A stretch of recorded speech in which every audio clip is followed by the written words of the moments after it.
হঠাৎ করে বড় সিদ্ধান্ত নিয়েছে যুক্তরাষ্ট্র।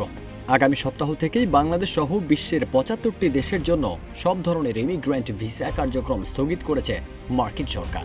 এই সিদ্ধান্ত কার্যকর হবে আগামী ২১ জানুয়ারি থেকে। কেন এই স্থগিতাদেশ? মার্কিন স্টেট ডিপার্টমেন্টের বরাত দিয়ে ফক্স নিউজ জানায়, পুনর্মূল্যায়ন শেষ না হওয়া পর্যন্ত এই স্থগিতাদেশ অনির্দিষ্টকালের জন্য চলবে। কনসুলার অফিসারদের ইতোমধ্যেই প্রয়োজনীয় নির্দেশনা দেওয়া হয়েছে। নতুন করে সামনে এসেছে পাবলিক চার্জ আইন। এই আইনের আওতায় যাদের ভবিষ্যতে মার্কিন সরকারের ভাতা বা সামাজিক সহায়তার উপর নির্ভরশীল হওয়ার আশঙ্কা রয়েছে, তাদের ভিসা বাতিল করা যাবে। আবেদনকারীর বয়স, স্বাস্থ্য, ইংরেজি ভাষা দক্ষতা, আর্থিক অবস্থা এবং দীর্ঘমেয়াদী চিকিৎসার প্রয়োজন সবই বিবেচনায় আনা হবে।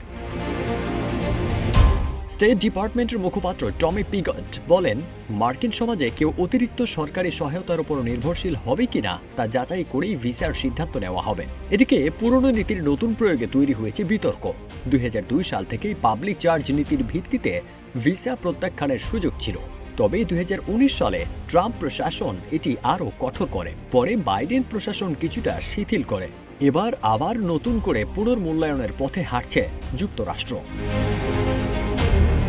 বাংলাদেশ সহ বহু দেশের জন্য বাড়ছে অনিশ্চয়তা। স্থগিতাদেশ পাওয়া তালিকায় রয়েছে Bangladesh, Pakistan, Iran, Russia, Brazil, Nigeria, Afghanistan সহ এশিয়া, আফ্রিকা ও ইউরোপের বহু দেশ।